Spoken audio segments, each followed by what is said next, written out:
Hey guys, tonight we're stepping into a side of medieval power that often sits quietly behind the crowns, the ceremonies, and the polished language of royal history. It is a story about privilege, appetite, and the strange ways rulers tried to soften pain, escape pressure, and shape their public image. Because behind the stone castles and jeweled courts, some medieval royals were not just governing kingdoms. They were also living in a world filled with wine, herbs, tonics, sleeping draughts, and carefully managed intoxication.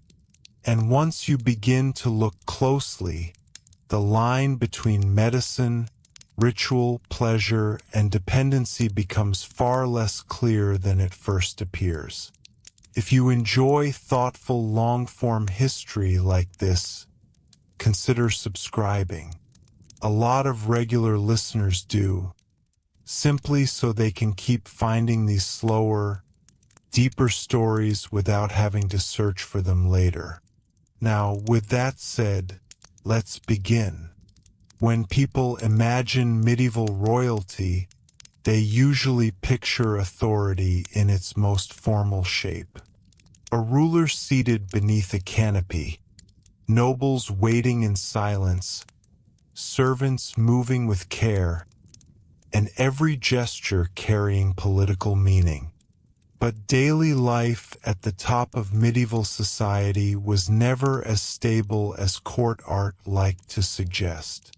Kings and queens lived under constant physical discomfort, intense scrutiny, dynastic pressure, fear of betrayal, and a medical culture that mixed practical remedies with inherited belief. In that world, substances that altered mood, dulled pain, encouraged sleep, or produced a gentle sense of release were not always seen as scandalous. Very often they were treated as part of elite life itself. To understand why certain medieval royals seem, in modern language, to have loved being high, we need to remove the modern assumption that intoxication was always a private vice separated from respectable society. In the medieval world, alcohol was everywhere, and not simply because people were reckless. Wine and ale were social tools, diplomatic tools, even nutritional tools in some settings. Beyond that, courts had access to imported spices, medicinal herbs, poppy preparations, and learned physicians who drew on Greek, Roman, Arabic, and local traditions.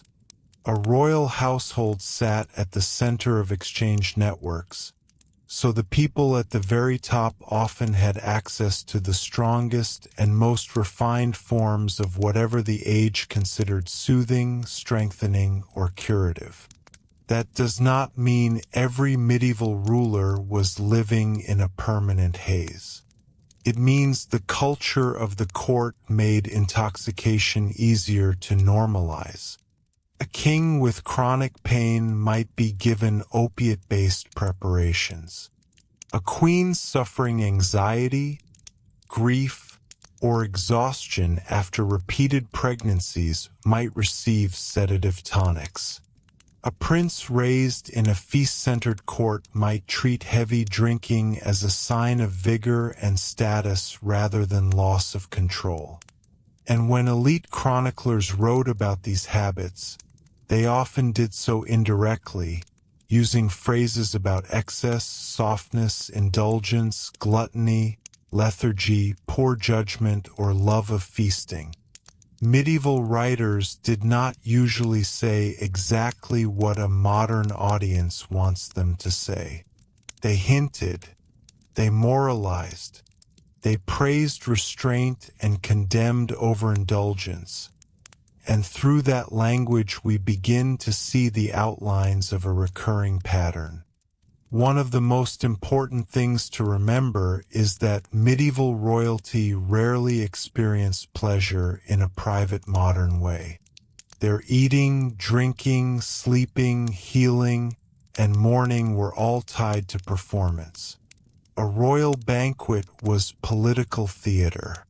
Refusing drink could signal distrust. Drinking deeply with allies could project strength, warmth, masculinity, generosity, or confidence. The great hall itself encouraged visible abundance. So when a ruler developed a reputation for excessive drinking or constant feasting, it was not just about appetite. It affected diplomacy, household spending, discipline at court, and the public moral standing of the dynasty. Some rulers seem to have used intoxication as part of kingship, almost as a cultural language of power. A hard-drinking king could be admired by warriors who saw endurance and appetite as marks of greatness. In some royal settings, the ability to consume enormous quantities of alcohol without visibly collapsing was admired as proof of strength. Yet this admiration came with danger. Once a ruler's habits crossed from ceremonial abundance into habitual excess, critics could use those same behaviors against them. A prince celebrated in youth for boldness at table could later be condemned as unstable, self-indulgent, or unfit to rule. There is also the matter of pain. Medieval royal bodies were not protected from suffering simply because they were privileged. They were often more burdened by expectation. Hunting injuries, battlefield wounds, dental pain, digestive problems, fevers, insomnia, and stress-related illness were common. Childbirth was dangerous. Repeated pregnancy was physically devastating. Age brought gout, inflammation, and reduced mobility. In these conditions, the substances available to the wealthy could become deeply attractive. Wine infused with herbs, sleeping draughts, and opium-related remedies were not fringe curiosities. They were part of the serious medical environment of elite households. A ruler who began by taking something for pain or sleep could end up building a daily dependence without anyone around them framing it in modern clinical terms. Royal women are especially important here because their relationship with intoxicating or sedative substances is often hidden behind polite language. Chroniclers were more likely to describe them in moral or emotional terms rather than openly discuss what they consumed. Yet queens and noblewomen were central consumers of court medicine. They lived through repeated childbirth, recovery, grief, fasting, and ceremonial strain. Their chambers were full of attendants, physicians, apothecary materials, and imported remedies. We should not imagine them only as passive figures at the edges of male excess. They were active participants in elite medical and courtly culture, and when sources speak of comforting draughts, sleeping aids, perfumes, syrups, and strengthening wines, they are often describing a world in which altered states were carefully managed, socially acceptable, and woven into daily life. The phrase "loved being high" sounds playful in a modern title, but in medieval reality the more accurate story is usually about overlap. A substance could be medicinal and pleasurable at the same time. It could be prescribed by a physician and enjoyed in excess. could serve as both treatment and escape. A royal figure might begin with approved use and slowly become associated with dependency, poor discipline, or a court culture of indulgence. That ambiguity is exactly what makes the subject so revealing. It shows us how fragile the boundary was between power and vulnerability. At the highest levels of medieval society, foreign luxuries mattered as well.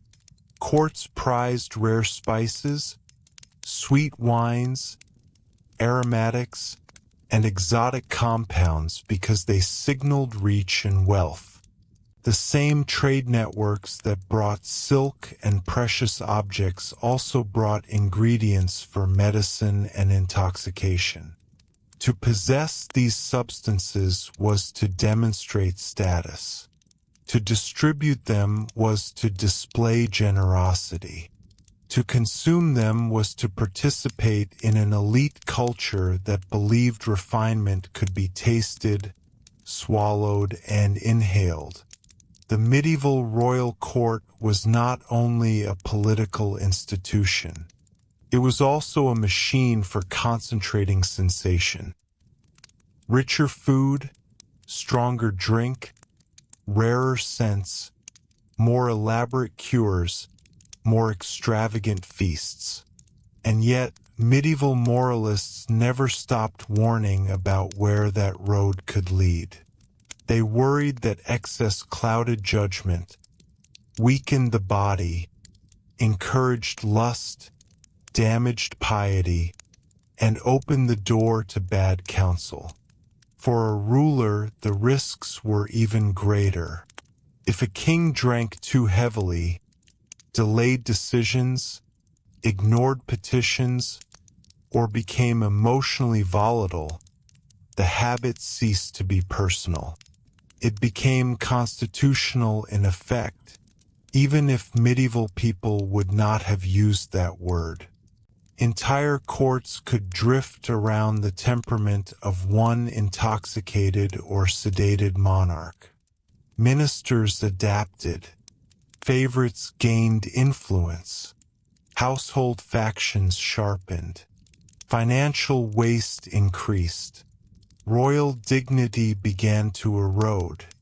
This is one reason the subject attracts modern audiences so strongly. We are not just looking at personal vice. We are looking at the private chemistry of power. What happened when the people who carried a kingdom on their shoulders also sought relief from the pressure through substances that altered mood, dulled pain, or intensified pleasure? What did it mean when a ruler's moments of comfort became part of governance itself?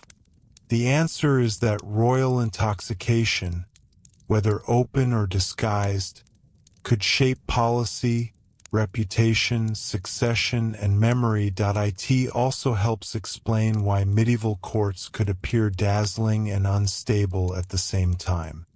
The same environment that produced sacred ritual, patronage, and impressive statecraft also produced overconsumption, dependency, and moral anxiety. A court feast could be a triumph of royal image and a warning sign at once. The ruler who seemed most magnificently in command of abundance might also be the one least capable of moderation. In that tension lies a very human truth.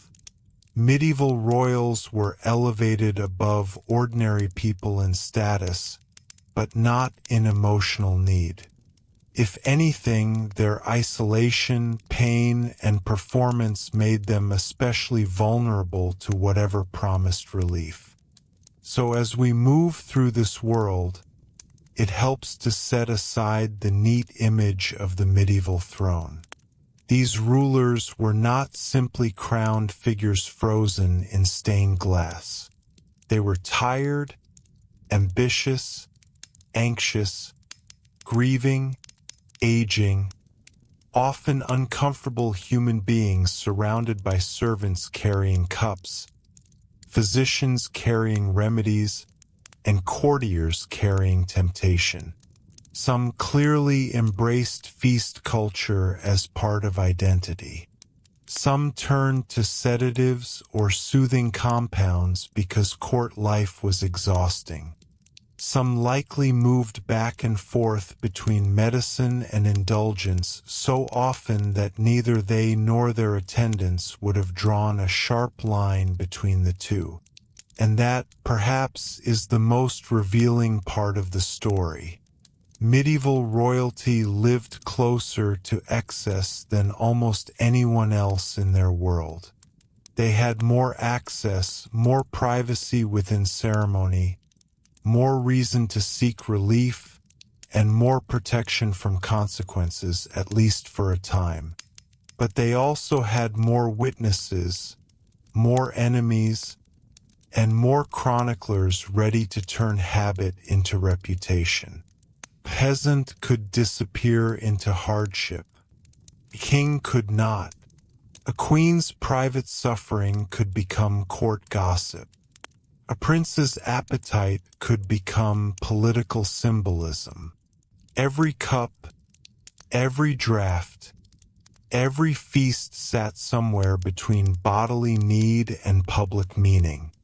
Once we begin looking at medieval royal life through that lens, the subject becomes much larger than a list of unusual habits.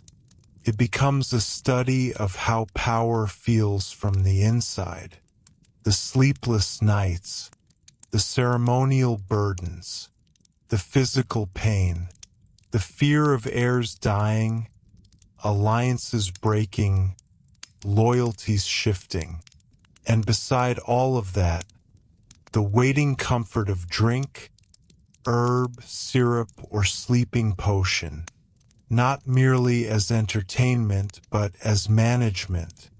Management of the body, of emotion, of image, and sometimes of despair.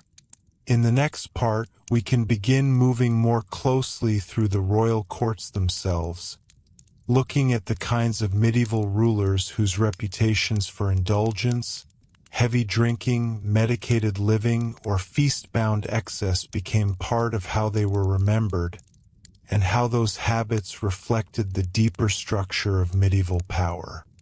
As we move deeper into the courts of medieval Europe and beyond, it becomes clear that reputations for indulgence did not emerge in isolation. They were shaped by environment, expectation, and the quiet normalization of excess within royal households. Some rulers stood out not because they were uniquely flawed, but because they embodied tendencies already present in their culture, simply taken further than most. Consider, for example, the courts of late medieval England, where feasting was not an occasional luxury but a routine demonstration of power. Royal households consumed enormous quantities of food and drink, not only to sustain themselves but to display abundance to visiting nobles and foreign envoys. Within this setting, certain kings developed reputations for overindulgence that later chroniclers would not forget. Their heavy reliance on wine, often imported and of high quality, blurred the line between diplomatic hospitality and personal habit. Wine itself was rarely viewed as a dangerous substance in the way modern audiences might imagine. It was safer than water in many cases, and it was woven into religious, social, and political life. But quantity mattered. A ruler who drank continuously throughout the day, especially outside formal occasions, risked appearing undisciplined. In some accounts, we see descriptions of kings who preferred extended banquets over administrative duties, or who delayed decisions until after long evenings of drinking. These moments, preserved in chronicles, offer small but telling glimpses into how habit could affect governance. France, too, provides striking examples. The French royal court was among the most sophisticated in Europe, but sophistication did not prevent excess. In fact, it often refined it. Sweet wines, spiced beverages, and carefully prepared tonics were consumed in settings that emphasized elegance and ritual. Yet behind that refinement, there are recurring notes of dependency. Some monarchs were described as physically weakened, emotionally volatile, or increasingly detached from the demands of rule. Chroniclers, especially those aligned with rival factions, were quick to attribute these traits to indulgence, suggesting that what began as courtly luxury could gradually become a liability. Moving eastward, the Byzantine court presents a slightly different picture, though the underlying pattern remains familiar. Here, the use of medicinal compounds was deeply influenced by classical knowledge and connections to the Islamic world, where pharmacology was highly advanced. Byzantine emperors had access to complex preparations designed to treat everything from insomnia to anxiety. While these remedies were often prescribed with care, their potency meant that prolonged use could alter behavior in noticeable ways. Accounts of certain emperors mention lethargy, erratic decision-making, or emotional instability, though always filtered through the biases of the writers who recorded them. In the Islamic courts of the medieval period, the relationship between rulers and intoxicating substances becomes even more layered. Officially, religious law restricted alcohol, yet historical records reveal a more nuanced reality within elite circles. Some rulers and princes are known to have consumed wine privately or within controlled courtly environments. Poetry from the period often reflects an awareness of intoxication as both a pleasure and a philosophical theme, tied to questions of control, fate, and human limitation. In these contexts, indulgence could be both a personal habit and an intellectual motif, adding another dimension to how rulers were perceived. Returning to Western Europe, it is impossible to ignore the role of personality in shaping reputation. Not all indulgent rulers were seen in the same way. A king known for generosity and military strength might be forgiven for heavy drinking, his habits framed as part of a larger image of vigor. Another, less successful in war or politics, might find the same behavior interpreted as weakness or decadence. This difference in interpretation reminds us that medieval history is not only about actions, but about how those actions were judged and recorded. One of the more revealing patterns appears in periods of political instability. During times of crisis, any sign of royal indulgence could quickly become a point of criticism. If a kingdom faced famine, rebellion, or financial strain, reports of lavish feasts or constant intoxication would carry greater weight. Chroniclers might emphasize these details to explain failure, suggesting that the ruler's habits were not just personal flaws but direct causes of wider problems. Whether or not this was entirely accurate, the narrative itself became powerful. There are also cases where indulgence seems to have been a response to personal tragedy. Medieval royal life was marked by frequent loss, children dying young, spouses lost in childbirth, allies turning into enemies. In such an environment, substances that offered temporary relief could become deeply appealing. A ruler mourning multiple losses might retreat into heavy drinking or constant use of sedative remedies, not out of simple pleasure but as a way to endure. These more human motivations are often hidden beneath the moralizing tone of historical sources, but they are essential for understanding the full picture. Physical conditions also played a role. Diseases like gout, which were associated with elite diets, caused intense and chronic pain. Treatments often included substances that dulled sensation and induced relaxation. Over time, reliance on these treatments could lead to patterns that resembled dependency.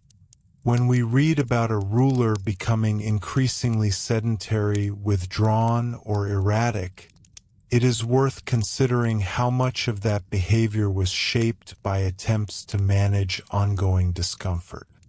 The court itself could reinforce these habits. Royal entourages were not neutral environments. Courtiers, attendants, and advisors often had their own interests, and some benefited from a ruler who was less alert or more easily influenced.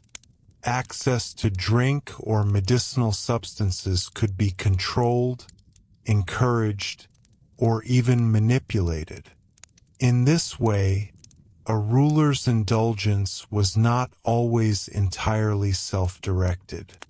It existed within a network of relationships that could amplify or exploit it. At the same time, there were efforts to impose restraint. Religious advisors, reform-minded nobles, and even some physicians warned against excess. They advocated moderation, regular routines, and a balance between pleasure and duty. In some cases, rulers responded by attempting periods of abstinence or by restructuring their daily habits. These moments of self-correction, though less dramatic than tales of excess, reveal that awareness of the problem existed even within the medieval mindset. Another important aspect to consider is how these behaviors affected succession and legacy. A ruler known for indulgence might struggle to command respect from heirs or potential successors.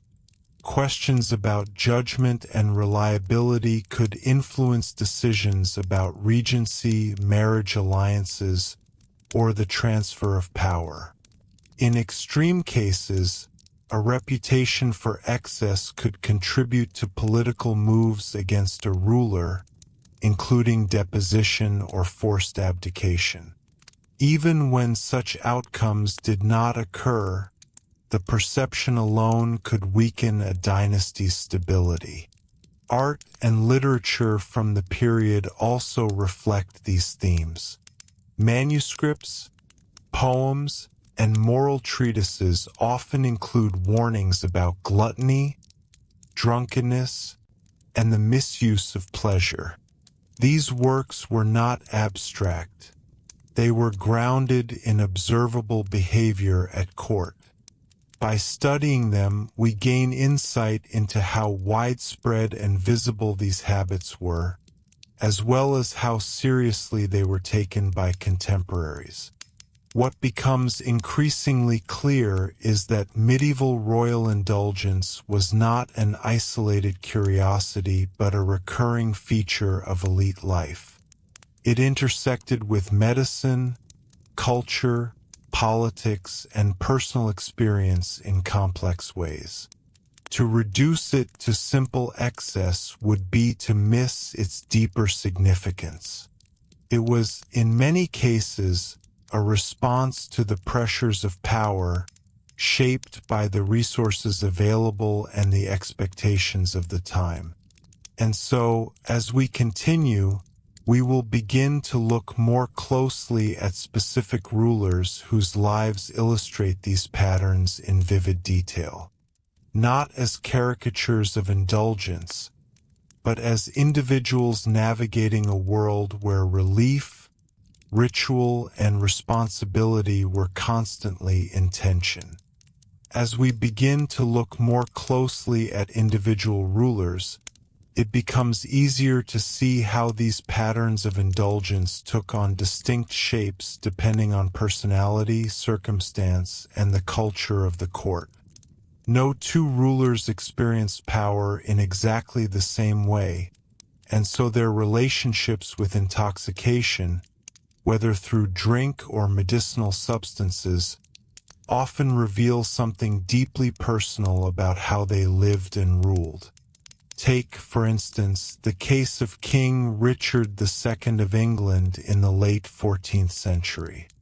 Richard's court became known for its refinement, its emphasis on ceremony, and its distance from the rougher traditions of earlier kings. He surrounded himself with luxury, elaborate feasts, and a carefully controlled environment that projected authority through elegance rather than physical dominance. Chroniclers began to describe a king who preferred indulgence and aesthetic pleasure over the harsher demands of kingship. While direct evidence of constant intoxication is limited, the repeated references to excess, softness, and a preference for elaborate feasting suggest a court culture where stimulation and comfort were highly valued. In Richard's case, indulgence became part of a broader narrative that his critics used to question his ability to rule effectively. In contrast, we can look at King Wenceslas IV of Bohemia, whose reputation for heavy drinking is much more explicit in historical accounts.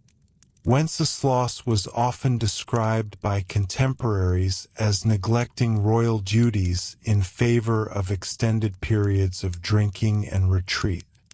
His reign was marked by political instability, conflict with the nobility, and eventual loss of authority.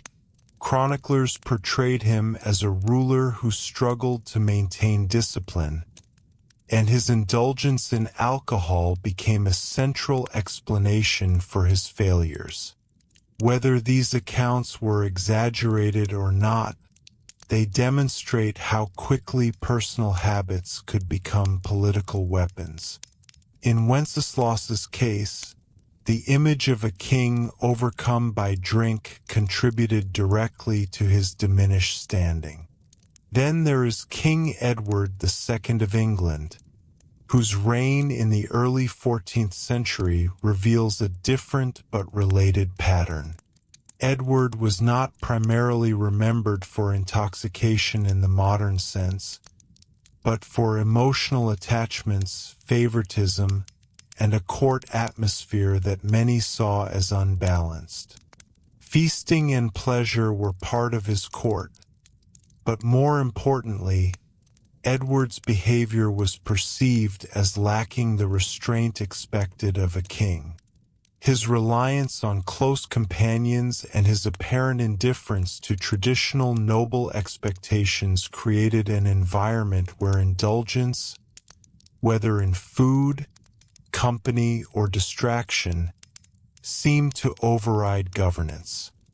His eventual deposition shows how dangerous it could be for a ruler to appear consumed by personal inclinations rather than public responsibility.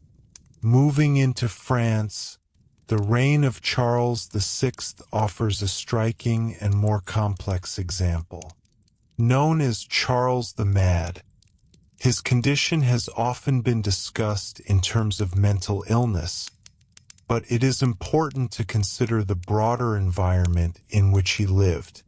The French court was rich, elaborate, and filled with opportunities for sensory excess.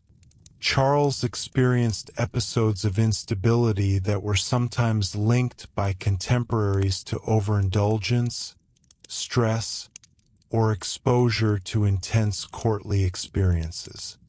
While modern historians are careful not to oversimplify his condition, it is clear that his court did not operate in moderation. Feasts, performances, and ceremonial events were frequent, and the line between celebration and excess was thin.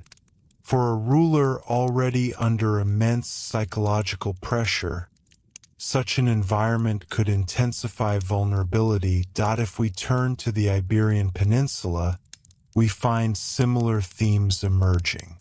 Kings of Castile and Aragon presided over courts where wine and feasting were integral to social life. Some rulers developed reputations for overindulgence, especially during periods of relative peace when the urgency of warfare diminished. Chroniclers occasionally describe kings who became increasingly focused on personal comfort, withdrawing from active leadership. In these cases, indulgence was not always dramatic or scandalous, but gradual, a slow shift in priorities that eventually affected governance. Beyond Western Europe, in the courts of Central and Eastern Europe, we encounter rulers like Ivan IV of Russia, later known as Ivan the Terrible. While Ivan is primarily remembered for his political actions and campaigns, accounts of his life include references to heavy drinking and volatile behavior. The Russian court, like others, was a place of intense pressure and ceremony. Ivan's use of alcohol appears intertwined with his emotional state and his approach to power. Here again, intoxication is not simply a side note. It becomes part of a larger pattern of instability and control. One of the most revealing aspects of these examples is how consistently indulgence is linked to perception. A ruler might engage in heavy drinking or frequent use of medicinal substances, but what truly mattered was how that behavior was interpreted by others. Allies might overlook or even celebrate it, while rivals would highlight it as evidence of weakness. Chroniclers, often writing with specific loyalties, shaped these narratives in ways that could endure for centuries. It is also important to consider how these rulers themselves may have understood their habits. Medieval concepts of moderation were influenced by religious teaching, particularly the idea of balance between body and soul. Excess was framed as a moral failing, but not necessarily as an illness in the modern sense. A ruler might recognize that they were indulging too much, but interpret it as a lapse in discipline rather than a condition requiring treatment. This difference in understanding shaped how habits developed and persisted. In some cases, rulers attempted to manage their indulgence through structure. They might limit drinking to certain times of day, rely on trusted attendants to control access, or follow prescribed routines from physicians. These efforts show that awareness existed, even if solutions were limited. The medieval world did not lack knowledge. It lacked the frameworks we now use to categorize and treat dependency. Another layer to this story is the role of celebration itself. Medieval courts were expected to be generous, festive, and open-handed. A ruler who refused to host grand feasts or partake in communal drinking risked appearing distant or ungenerous. In this sense, indulgence was not always optional. It was part of the performance of kingship. The challenge was knowing where to draw the line, and that line was rarely clear. As we examine these lives, a pattern begins to emerge. Indulgence was rarely the sole cause of a ruler's success or failure, but it often amplified existing strengths and weaknesses. A strong ruler might absorb excess without immediate consequence, while a weaker one might be undone by it. The same behavior could lead to admiration in one context and condemnation in another. What makes these stories particularly compelling is how they bring us closer to the human experience of power. These rulers were not abstract figures defined only by battles and treaties. They were individuals navigating intense pressure, limited medical knowledge, and a culture that both encouraged and warned against excess. Their choices, shaped by these conditions, left traces that historians continue to interpret.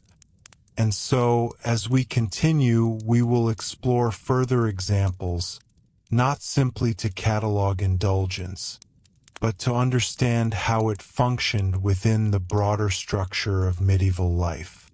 Each ruler adds another piece to the picture, revealing how the pursuit of comfort, relief, or pleasure could intersect with the responsibilities of the throne in ways that were both subtle and profound.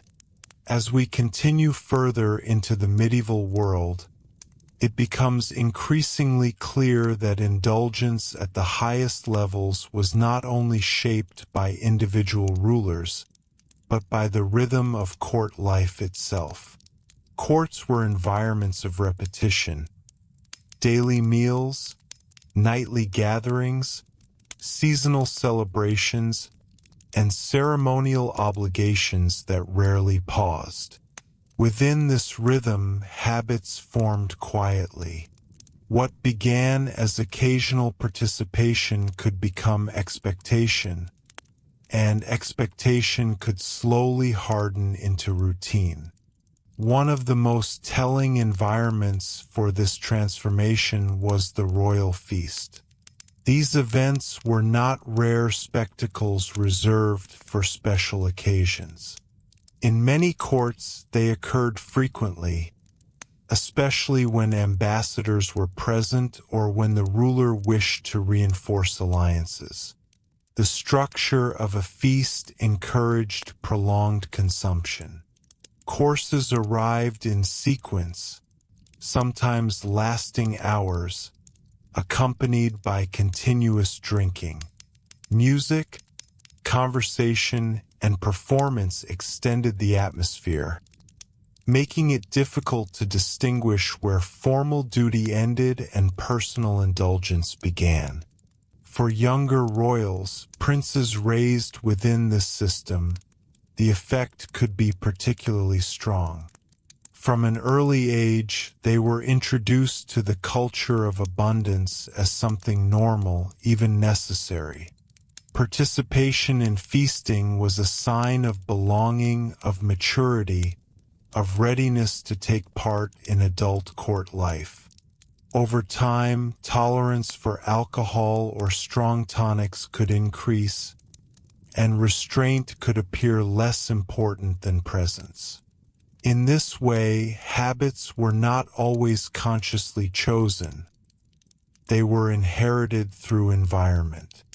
A useful example of this can be found in the broader European aristocratic culture of the late Middle Ages, where drinking contests and displays of endurance were not uncommon.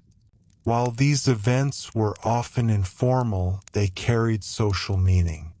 A prince who could drink heavily without losing composure might be admired for his strength. But the boundary between controlled display and habitual excess was thin.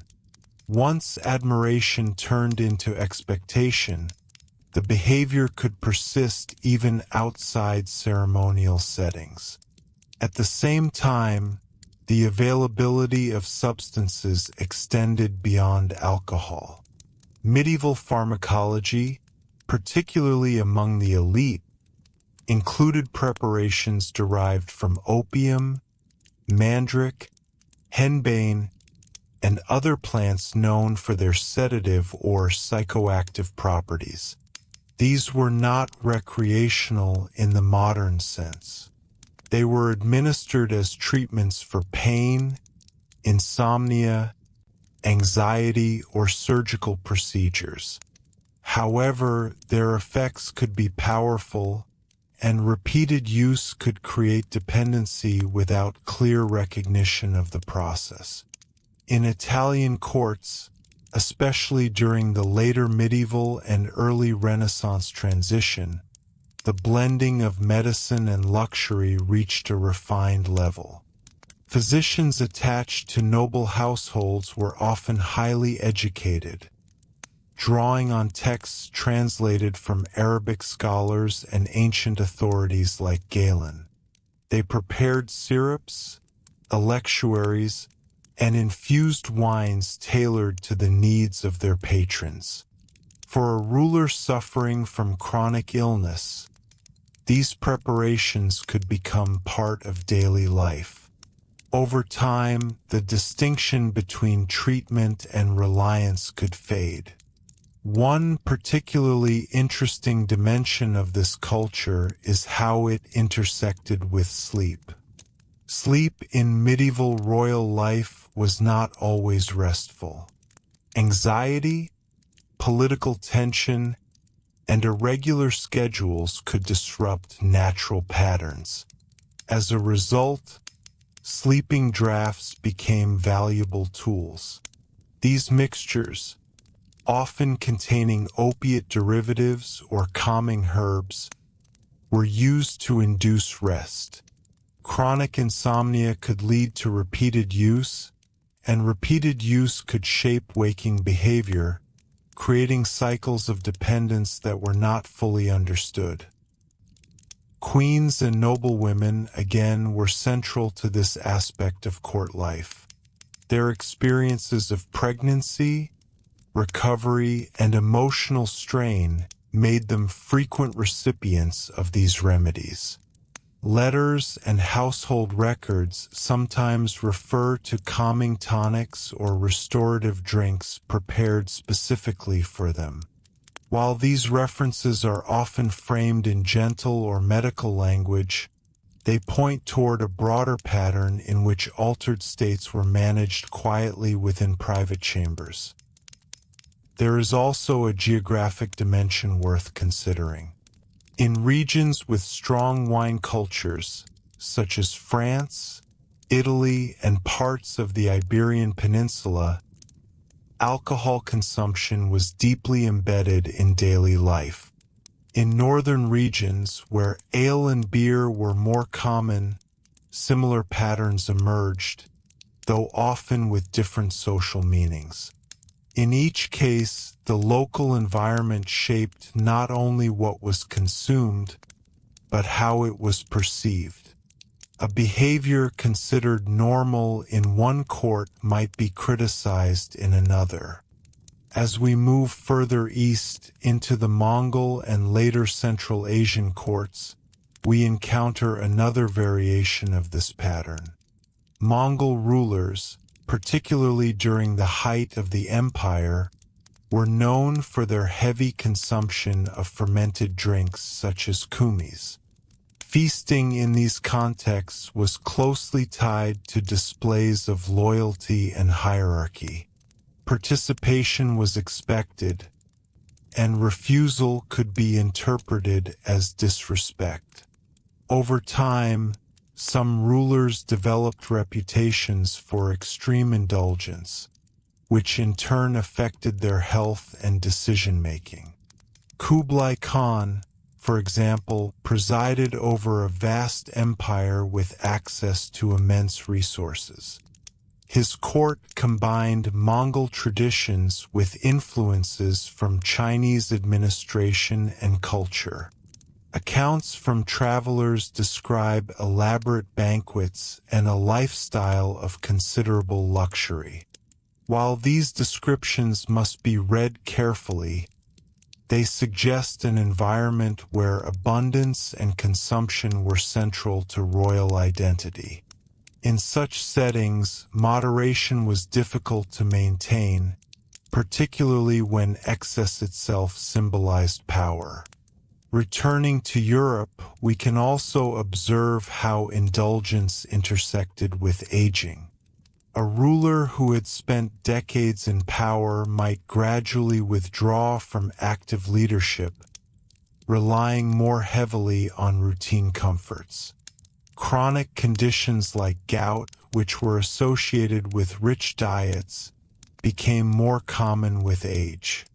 Treatments often involved both dietary adjustments and medicinal substances, some of which had sedative effects. As mobility decreased, so too did direct engagement with governance, sometimes leaving more room for habitual indulgence. In these later years, perception became especially important. A once energetic ruler might now be described as lethargic or detached, with chroniclers attributing this change to overindulgence. Whether or not this was entirely fair, the narrative itself could shape legacy. The final years of a reign often colored how the entire life was remembered, and habits that had long been tolerated could suddenly become defining features. Another important factor is the relationship between indulgence and trust. A ruler who appeared frequently intoxicated or sedated risked undermining confidence among advisors and allies. Decisions made under such conditions could be questioned, and rivals might exploit moments of weakness.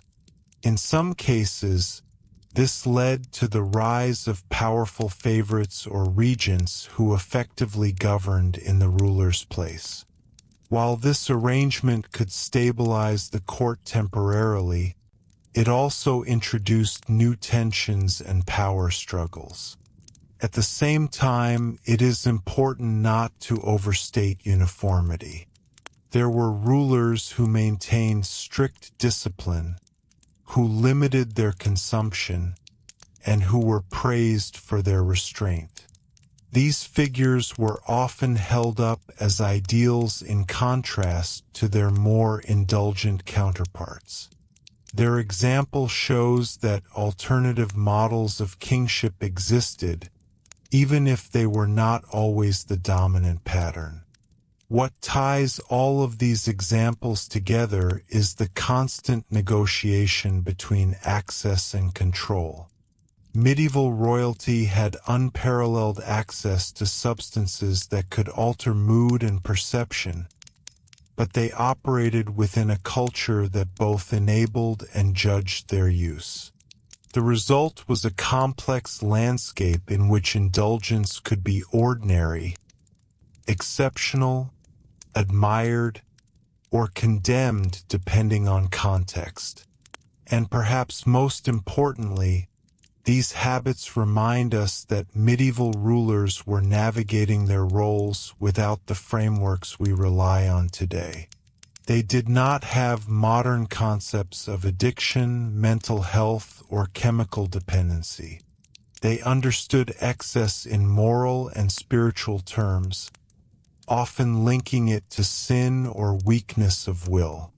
This perspective shaped how they responded to their own behavior and how others responded to them. So as we continue forward, we will look even more closely at the individuals whose lives illustrate these tensions most clearly, rulers whose reputations for indulgence became inseparable from their political stories, and whose personal habits offer a window into the deeper realities of medieval power. As we continue tracing these patterns through individual rulers, what begins to stand out is not simply excess, but how closely it was tied to moments of transition, periods when authority was uncertain, when identity was shifting, or when the weight of rule began to press more heavily than before. Indulgence, in many of these cases, appears less like a constant trait and more like something that intensified under pressure. One revealing example can be found in King Henry IV of Castile, a ruler whose reign in the 15th century became surrounded by controversy, doubt, and questions of legitimacy. Henry's court was known for its opulence, but also for its lack of discipline. Chroniclers described an environment where feasting, entertainment, and personal pleasure often seemed to overshadow effective governance. While accusations against Henry were shaped heavily by political opposition, there is a recurring theme of withdrawal, of a king who increasingly distanced himself from direct authority. In such an atmosphere, indulgence was not just personal comfort. It became part of a wider pattern of disengagement, allowing others at court to step into positions of influence. A similar dynamic appears in the later years of King Philip IV of France, though expressed in a more restrained form. Philip was known for his administrative strength and seriousness, yet the court around him was not immune to the culture of luxury that defined elite life. As power centralized, the royal household expanded, and with it came increased access to refined goods, imported wines, and complex medicinal preparations. Even rulers who maintained outward discipline existed within systems that normalized constant consumption. The distinction between controlled use and quiet reliance could be subtle and often invisible to official records. In England, the figure of Henry VI offers a particularly complex case. His reign was marked by periods of mental instability, which later historians have examined through various lenses. Contemporary accounts sometimes framed his condition in spiritual or moral terms, but they also describe a court struggling to maintain balance around a vulnerable ruler. While not defined by indulgence in the same way as others, Henry's dependence on advisors and his withdrawal from active governance created a similar effect. The royal center became less stable, and in that space, the routines of court life, feasts, ceremonies, and managed comforts, continued without strong direction. Here, indulgence is less about personal appetite and more about the inertia of the system itself. If we look further north into the Scandinavian kingdoms, we find courts where drinking culture was deeply embedded in tradition.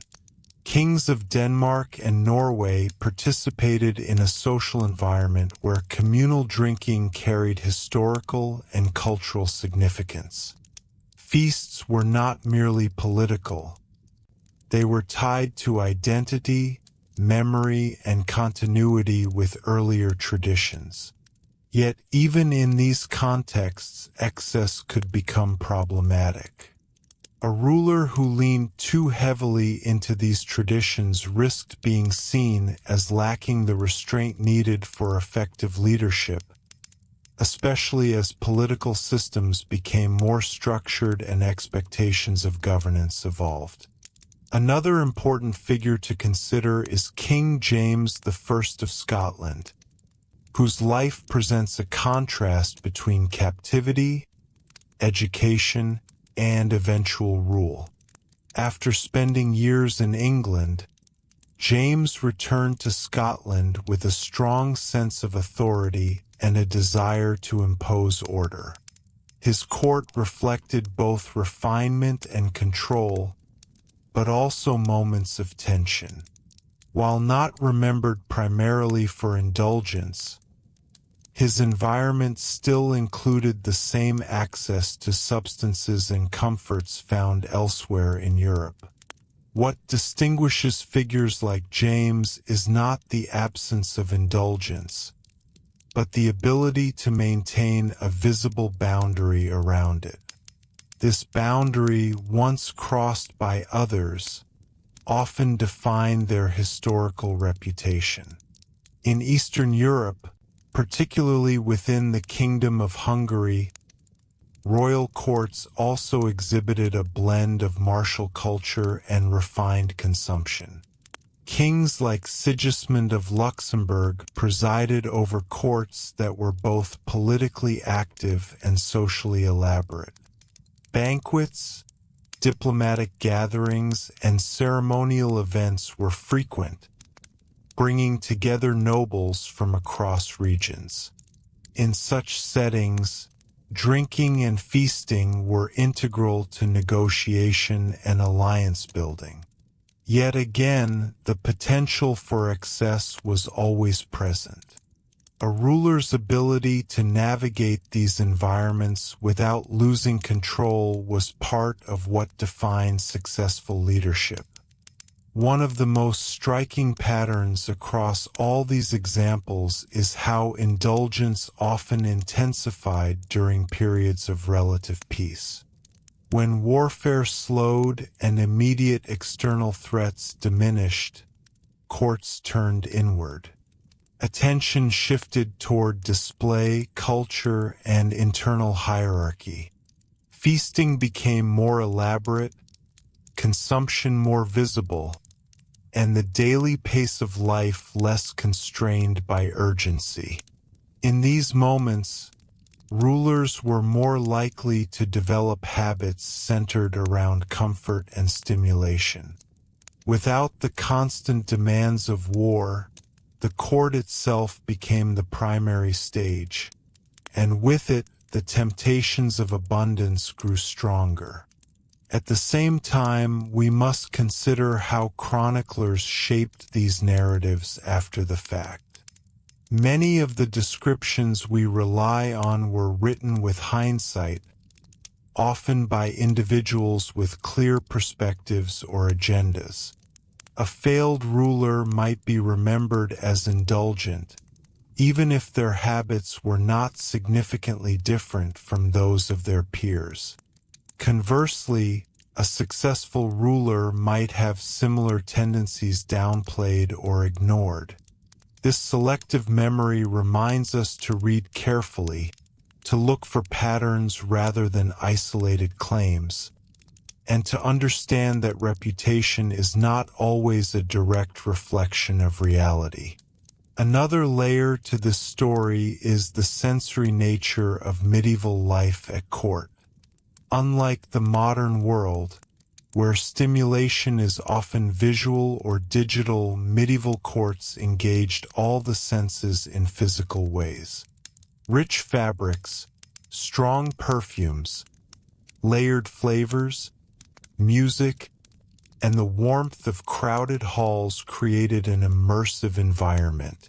Substances that enhanced or altered these experiences, whether through relaxation, heightened perception, or simple comfort, fit naturally into this setting. They were not separate from life. They were woven into it. This sensory intensity also helps explain why restraint was so difficult to maintain. A ruler was constantly surrounded by reminders of what was available to them. Servants anticipated needs before they were spoken. Physicians offered remedies for discomfort. Courtiers encouraged participation in shared rituals of consumption. In such an environment, saying no required conscious effort, and even then the pressure to conform remained. We should also consider the role of isolation. Despite being surrounded by people, medieval rulers often lived emotionally isolated lives. Trust was limited. Relationships were shaped by hierarchy and expectation.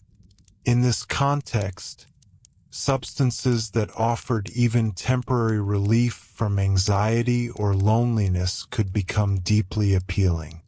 What might appear from the outside as simple indulgence could, from within, feel like necessary respite. As we reflect on these rulers, a more nuanced picture emerges. Indulgence was not merely about excess for its own sake. It was connected to structure, expectation, pressure, and access. It reflected the conditions of medieval power as much as the personalities of those who held it. Some rulers managed these conditions with discipline, maintaining balance despite constant temptation. Others drifted toward dependence, their habits becoming part of the story of their reign. And so, as we continue, we will look at further figures whose lives illustrate these themes with even greater clarity. Rulers whose reputations for excess, whether deserved or exaggerated, reveal not only their personal struggles but also the deeper realities of the world they inhabited. As we continue moving across different courts and personalities, it becomes increasingly clear that indulgence was not simply a matter of access or opportunity, but also deeply tied to how rulers coped with control or the lack of it. Medieval kings and queens were expected to embody authority, yet many aspects of their lives were rigidly structured, observed, and constrained. Paradoxically, the very individuals who held the most power often had the least personal freedom. In that tension, substances that altered mood or softened reality could take on a quiet but persistent role. One particularly revealing figure is King John of England. While he is more widely remembered for political conflict and administrative decisions, contemporary descriptions often emphasize his appetite, both literal and symbolic. His court was active, mobile, and frequently engaged in feasting. Records of provisions show large quantities of wine moving with the royal household, suggesting not only availability but routine consumption. While it would be an oversimplification to define John by indulgence alone, the environment around him clearly normalized it. More importantly, his temperament, often described as impulsive and reactive, raises the question of how sustained exposure to such a lifestyle may have influenced his decisions over time. Moving forward in England's history, the court of Richard III presents a quieter but still telling example. Richard's reign was brief and politically intense, leaving little room for the extended indulgence seen in longer, more stable reigns. Yet even here, the structure of court life included the same patterns: formal meals, ceremonial drinking, and access to medicinal preparations. The difference lies in how little time there was for these habits to shape reputation.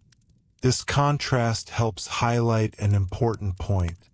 Indulgence often becomes visible in history not because it exists, but because it has time to develop and be noticed. In France, the Valois court during the later medieval period offers one of the clearest illustrations of how luxury and excess could become intertwined with identity. By this time, The court had become a center of art, fashion, and elaborate ritual.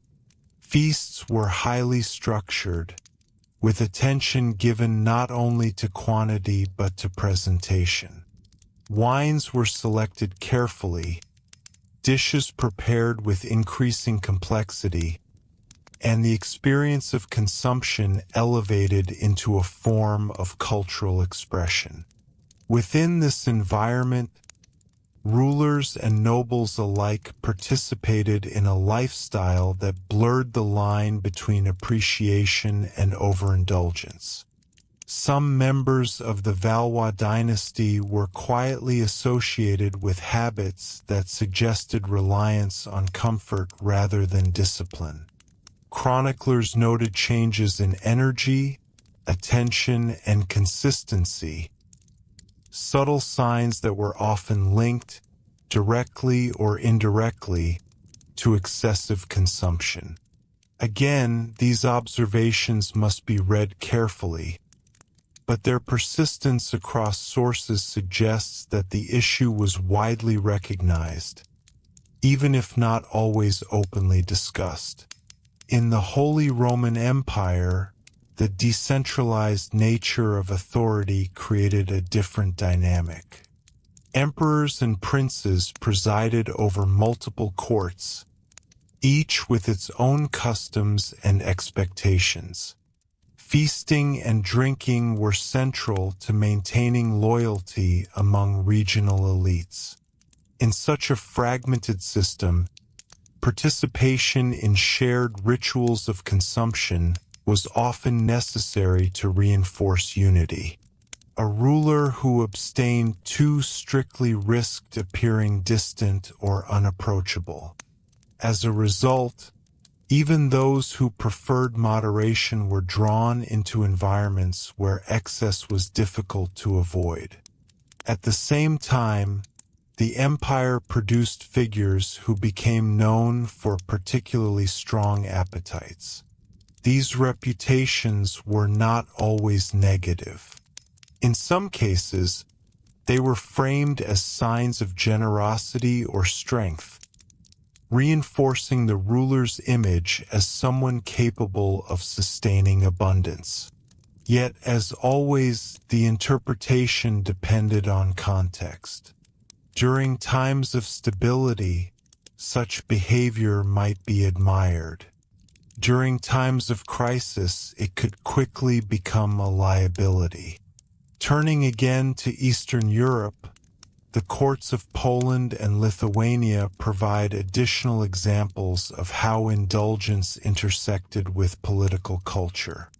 These regions were marked by strong noble traditions and frequent assemblies, where negotiation and decision-making often took place in social settings.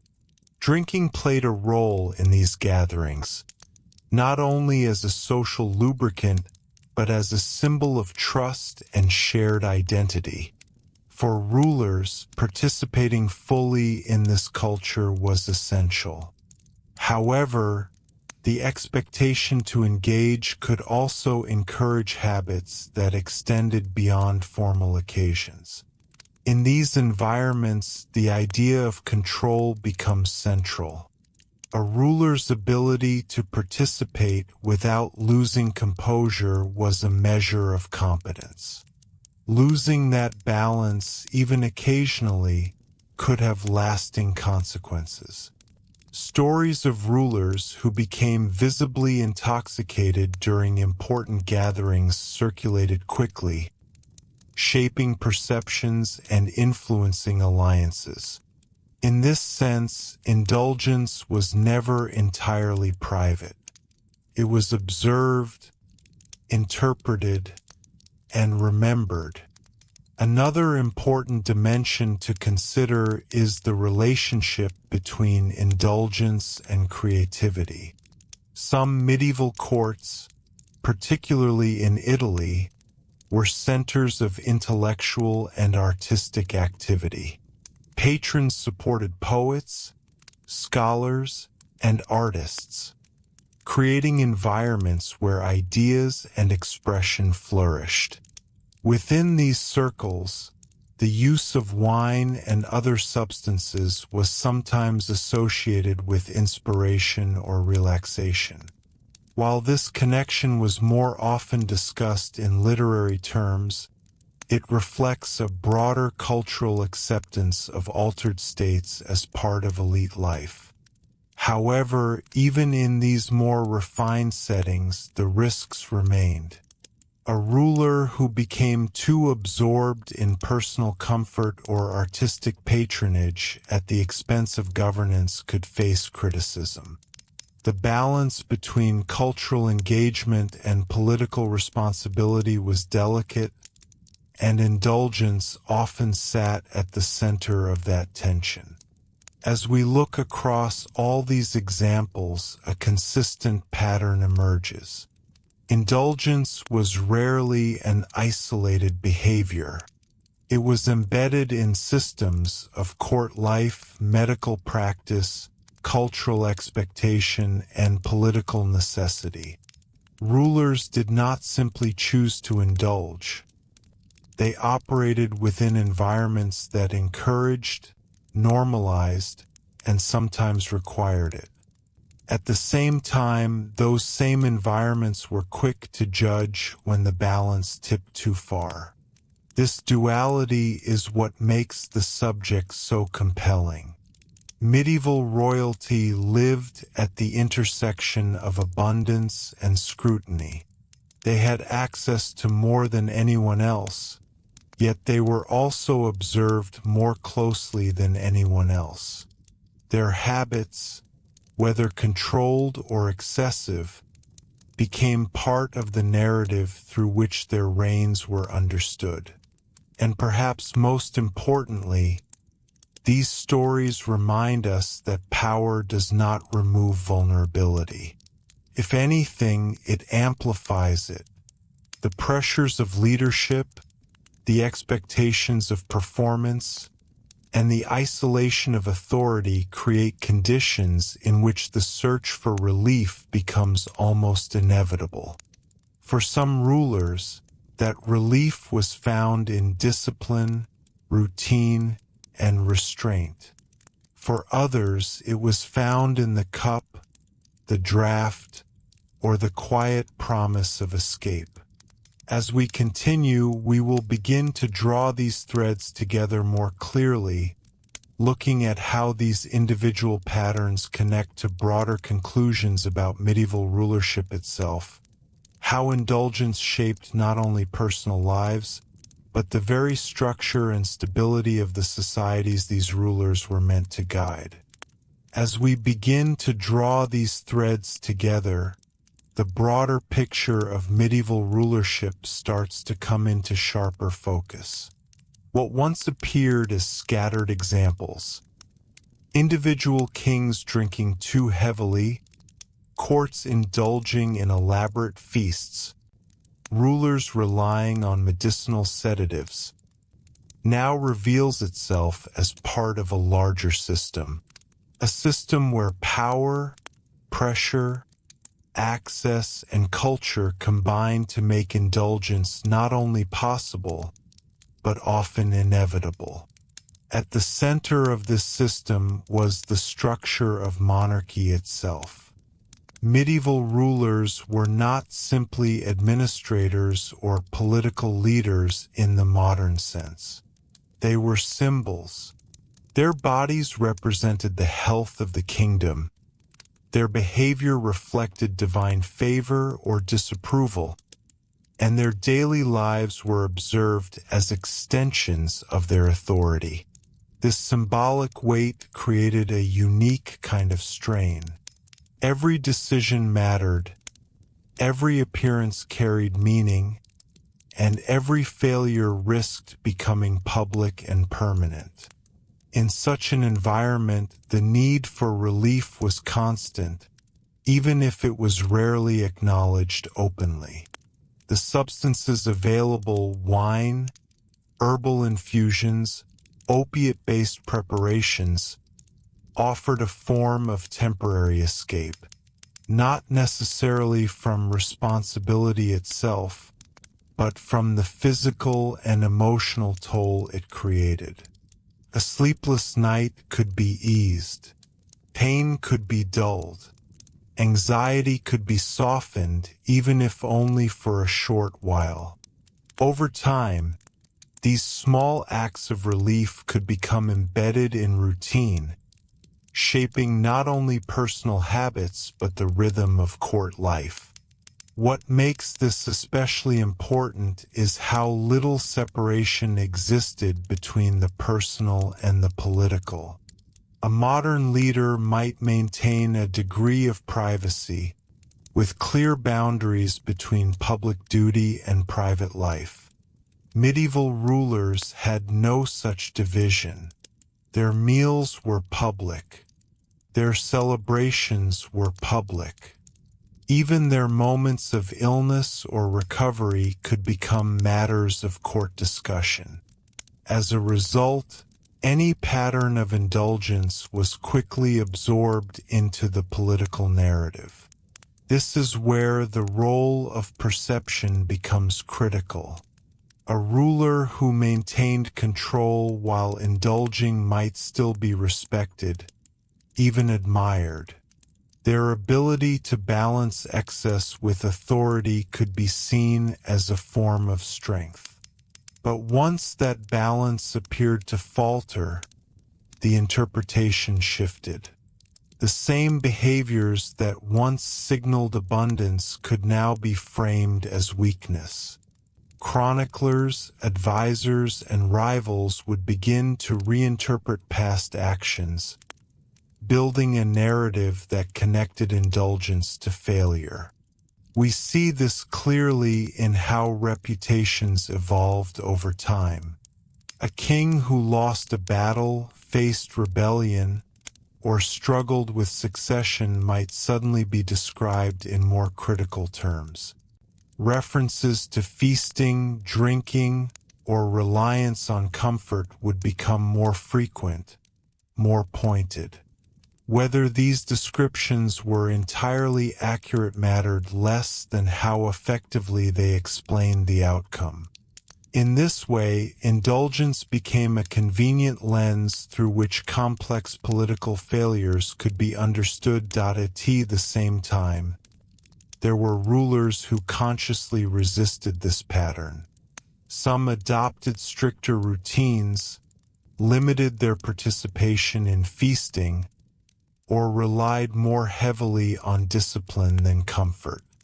These figures were often praised by religious writers, who saw restraint as a sign of moral strength and divine favor. Their example shows that alternative models of rulership were not only possible but recognized and valued. Yet even for these more disciplined rulers, the environment remained the same. The court still offered abundance. The pressures of leadership still persisted. The difference lay in how they navigated these conditions, not in the conditions themselves. This distinction is important because it reminds us that indulgence was not simply a matter of personal weakness. It was a response, sometimes managed, sometimes not, to a system that encouraged it at every level. Another key element to consider is how these patterns affected those around the ruler. A court did not function in isolation. It was a network of individuals whose behavior adapted to the habits of the monarch. If a ruler favored late-night feasts, the court adjusted its schedule. If they relied heavily on certain substances, access to those substances became part of court management. Over time, these adaptations could reshape the entire culture of the household. This ripple effect extended beyond the immediate court as well. Nobles who sought favor might imitate the ruler's habits, reinforcing them further. Diplomatic visitors would participate in the same rituals, carrying impressions back to their own regions. In this way, the personal tendencies of a single ruler could influence broader patterns of behavior across multiple courts. We should also reflect on how these dynamics were understood at the time. Medieval thinkers did not ignore the issue of excess. Religious teachings consistently warned against gluttony and intoxication, framing them as moral dangers that could lead to spiritual decline. Medical texts, drawing on classical traditions, emphasized balance and moderation as essential to health. These ideas circulated widely, shaping expectations of how a ruler should behave. However, there was a gap between theory and practice. The ideals of moderation existed alongside a culture that celebrated abundance. This contradiction was never fully resolved. Instead, it became part of the tension that defined medieval elite life. Rulers were expected to be both generous and restrained, both accessible and controlled. Navigating these competing expectations required constant adjustment, and not all rulers managed it successfully. As we look back on these lives, it becomes clear that indulgence was not the defining feature of medieval royalty, but it was a revealing one. It exposes the pressures that came with power, the structures that shaped behavior, and the ways in which personal choices could intersect with political outcomes. It also reminds us that behind the formal image of kingship were individuals dealing with very human challenges: fatigue, pain, uncertainty, and the search for comfort. In the end, the idea that some medieval royals loved being high is less about simple enjoyment and more about context. It reflects a world where the boundaries between medicine, pleasure, and necessity were blurred, where access to powerful substances was a mark of status, and where the demands of leadership made relief both tempting and, at times, difficult to resist. And perhaps that is the most enduring insight.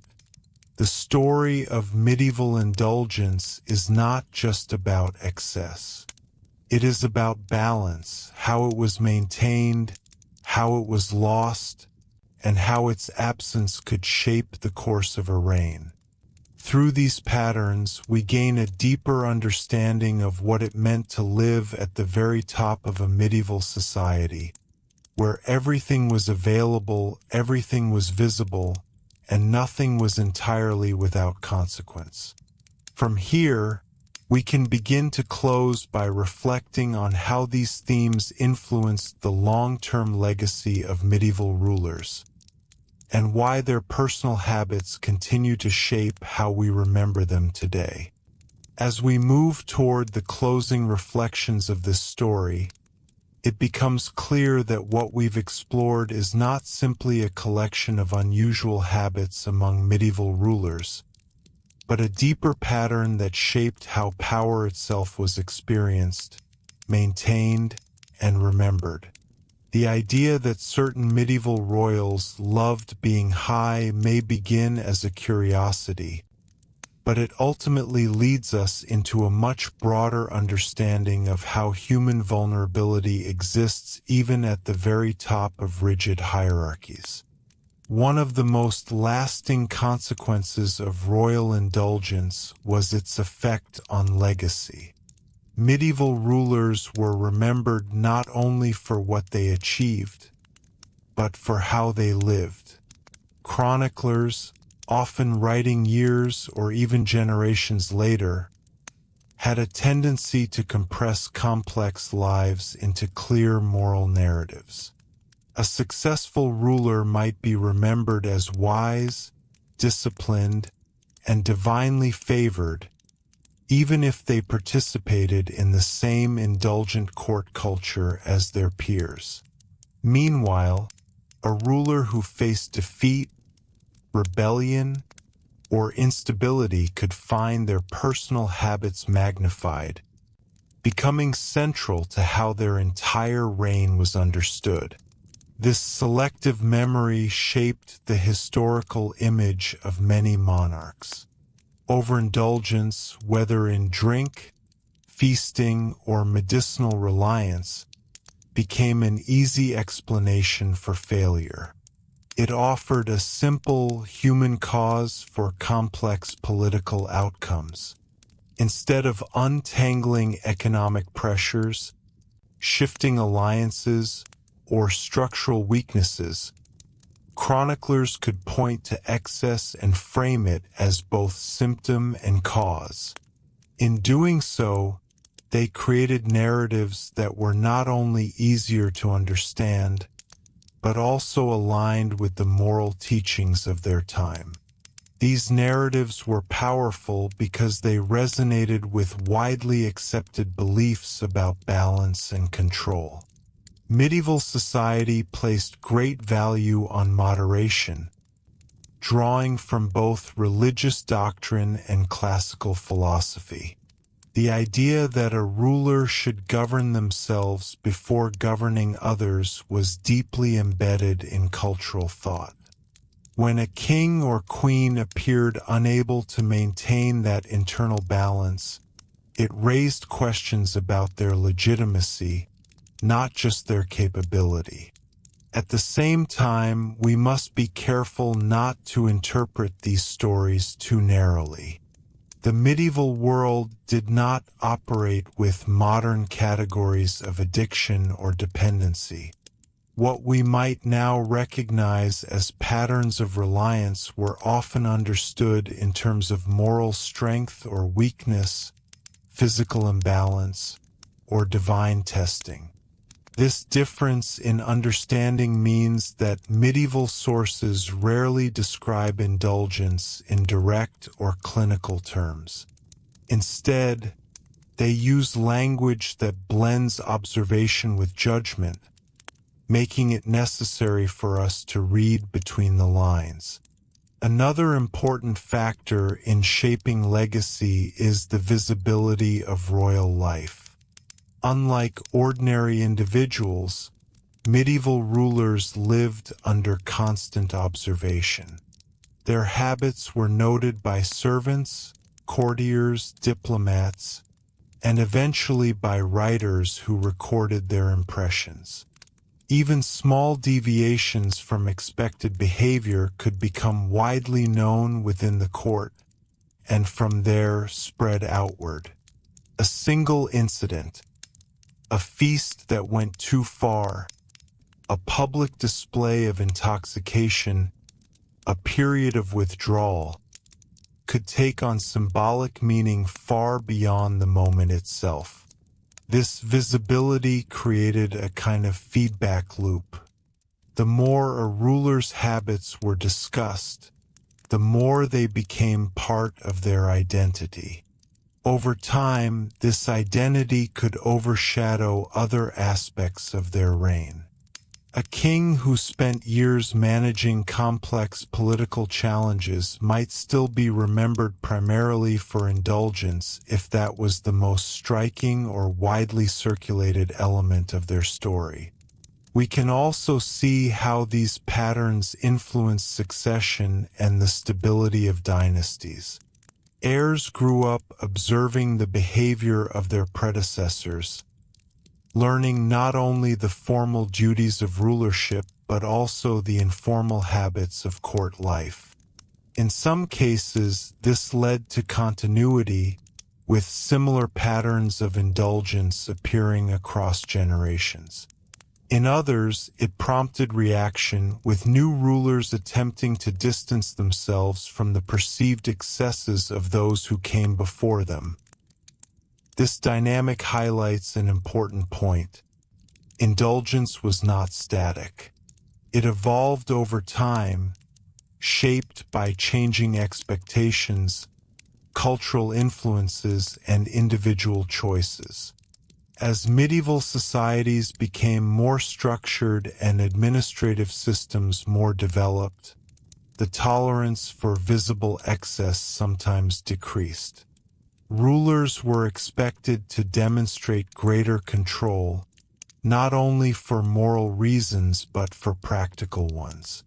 Governance required attention, consistency, and clarity, all of which could be undermined by habitual indulgence. Yet even as expectations shifted, the underlying pressures remained. The isolation of power, the weight of responsibility, and the constant performance of authority did not disappear. If anything, they became more pronounced as states grew more complex. The need for relief, whether through routine, ritual, or substance, continued to exist, even if it was expressed in different ways. Looking back across all the examples we've explored, a consistent theme emerges. Medieval royal indulgence was not simply about pleasure. It was about coping, adaptation, and the search for balance in an environment that made balance difficult to achieve. Some rulers found ways to manage this tension, maintaining control despite constant temptation. Others struggled, their habits becoming part of the story of their reign in ways that shaped both contemporary perception and historical memory. It is also worth considering how modern audiences interpret these stories. There is a natural tendency to view the past through present-day frameworks, to apply current understandings of behavior to historical figures. While this can provide useful insight, it can also obscure the unique context in which these individuals lived. Medieval rulers did not see themselves as participants in a culture of excess in the way we might describe it. They operated within norms that made certain behaviors expected, even necessary, while condemning them only when they crossed invisible thresholds.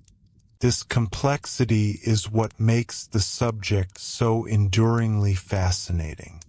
It reminds us that history is not only about events and outcomes, but about experience, about how people lived within the structures around them, how they responded to pressure, and how their choices were shaped by both personal and cultural forces. In the end, the image of medieval royalty becomes more nuanced. Not just figures of authority and ceremony, but individuals navigating a world of abundance and expectation, where every comfort carried potential consequence. Their stories are not simply cautionary tales of excess, nor are they celebrations of indulgence. They are reflections of a deeper reality, that power, no matter how great, does not remove the need for relief, nor does it guarantee the ability to manage it. And perhaps that is the quiet conclusion of this entire journey. Behind the crowns, behind the rituals, behind the carefully constructed image of control, medieval rulers lived lives that were, in many ways, intensely human. They sought comfort where they could find it. They struggled with balance in environments that made balance difficult. And in doing so, they left behind stories that continue to resonate, not because they are extraordinary, but because they reveal something familiar even across the distance of centuries. If you've stayed with this story all the way through, you've likely noticed that what began as a simple question, why some medieval royals seem drawn to intoxication, has unfolded into something much larger. A reflection on power, pressure, culture, and the quiet spaces where human needs persist, even in the most elevated positions. And that, perhaps, is why these stories continue to hold attention today. Not just because they are unusual, but because they remind us that history is not distant. It is built from the same tensions, choices, and vulnerabilities that still shape lives now, only expressed in a very different world.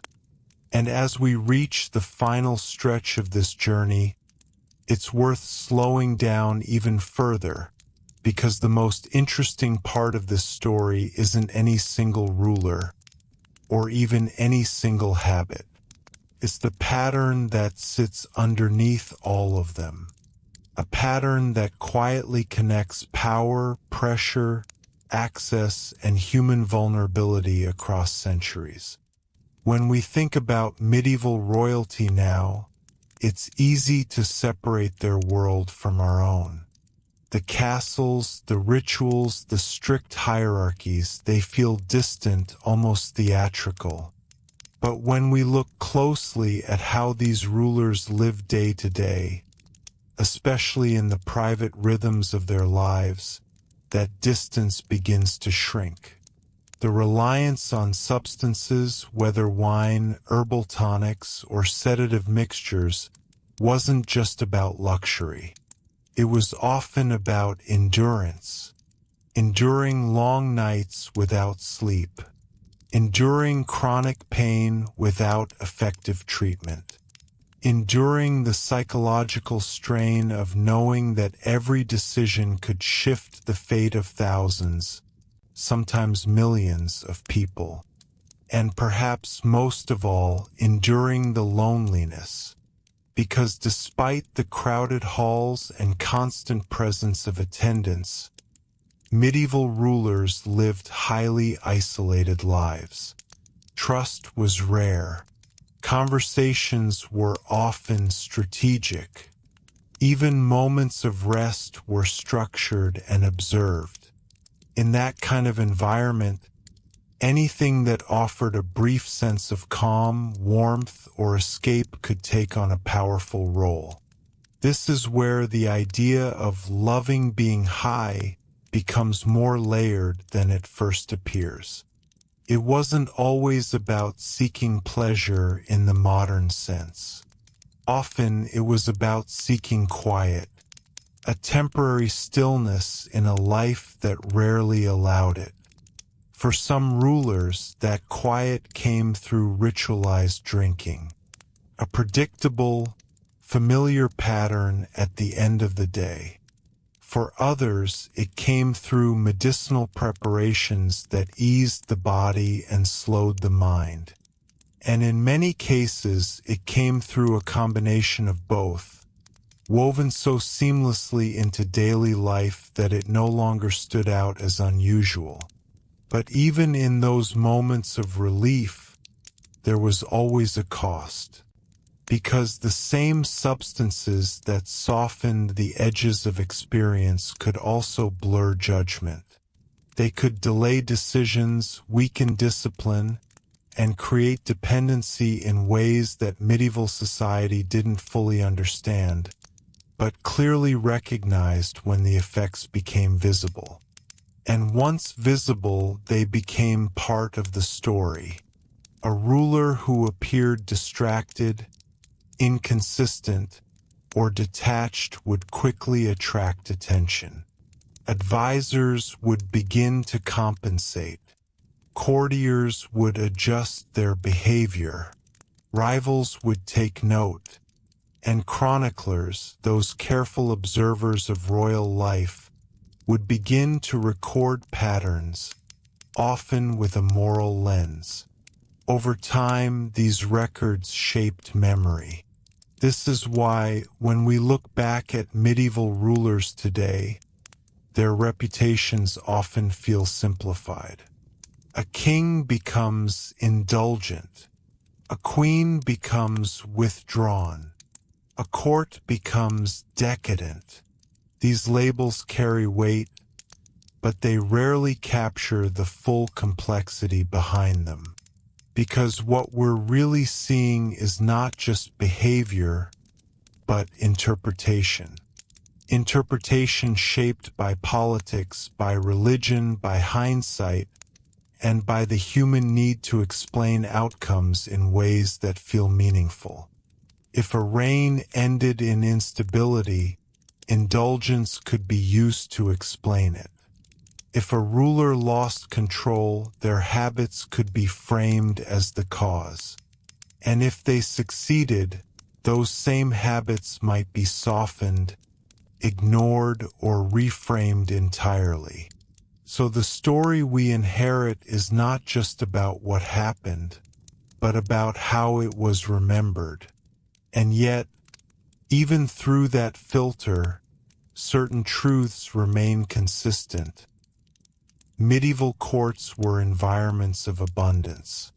Rulers had access to more food, more drink, more medicine, more stimulation than anyone else in their society. At the same time, they lived under more pressure, more scrutiny, and more expectation. That combination is rare, even in modern terms. Unlimited access paired with limited freedom. Constant visibility paired with emotional isolation. Responsibility without real rest. And within that combination, the search for relief becomes almost inevitable. Some found it in discipline, others in faith, others in routine, and many, at least to some extent, found it in substances that could shift how they felt, even if only temporarily. What makes this particularly fascinating is how little has changed at the core. The context is different, of course. The substances are different. The structures of power are different. But the underlying tension, the human response to pressure, the desire for relief, the challenge of maintaining balance remains recognizable. That's why these stories continue to resonate. Not because medieval rulers were uniquely excessive, but because they were placed in conditions that made excess both accessible and, at times, understandable. And when we look at them this way, something subtle begins to shift. They stop feeling like distant figures defined only by crowns and titles, and start to feel like people. People navigating a system that demanded more than it could sustainably give. People trying, in their own ways, to manage that imbalance. Sometimes successfully, sometimes not. And in those moments, when the balance tipped, when indulgence became visible, when relief turned into reliance, we see the cracks in the image of absolute control. The reminder that even at the highest level of power, there are limits. Limits of endurance, of discipline, of understanding. That reminder is quiet, but it runs through every example we've explored. From the feasting halls of England and France, to the refined courts of Italy, to the expansive environments of Eastern Europe and beyond, different cultures, different rulers, but the same underlying pattern. Access, pressure, relief, and consequence. So in the end, the story of medieval royals and their relationship with intoxication isn't really about indulgence alone. It's about what happens when human needs meet extraordinary circumstances. When comfort becomes part of survival. When routine becomes reliance. and when private habits become public legacy. If you step back and look at it that way, the question changes slightly. It's no longer just why some medieval royals seem drawn to being high. It becomes something quieter, and perhaps more revealing. How did they cope with lives that were, in many ways, impossible to live normally? And once you begin to ask that, the story feels less like a curiosity and more like a window into the reality behind power, a reality that was never as stable or as controlled as it appeared from the outside. And that, more than anything, is what makes these histories worth returning to. Not for the spectacle, but for the understanding they offer slowly and quietly over time. And if we take one final step back from all of this, what begins to emerge is not just a story about medieval royalty, but a broader reflection on how environments shape behavior, especially when those environments are built around extremes. Because medieval courts were, in many ways, places of extremes. Extreme wealth beside widespread poverty. Extreme ceremony alongside constant uncertainty. Extreme expectations placed on individuals who, at their core, were no different from anyone else in their need for rest, comfort, and emotional balance. This contrast created a kind of imbalance that ran through nearly every aspect of royal life. And when imbalance becomes part of daily existence, people naturally look for ways to correct it, even if only temporarily. For medieval rulers, those corrections often came in the form of controlled indulgence. A cup of wine before sleep, a medicinal draught after pain, a long evening of feasting after days of tension. Individually, these moments might seem small, but repeated over weeks, months, and years, they formed patterns. And those patterns, slowly and almost invisibly, began to shape behavior. This is where the idea of normalization becomes so important.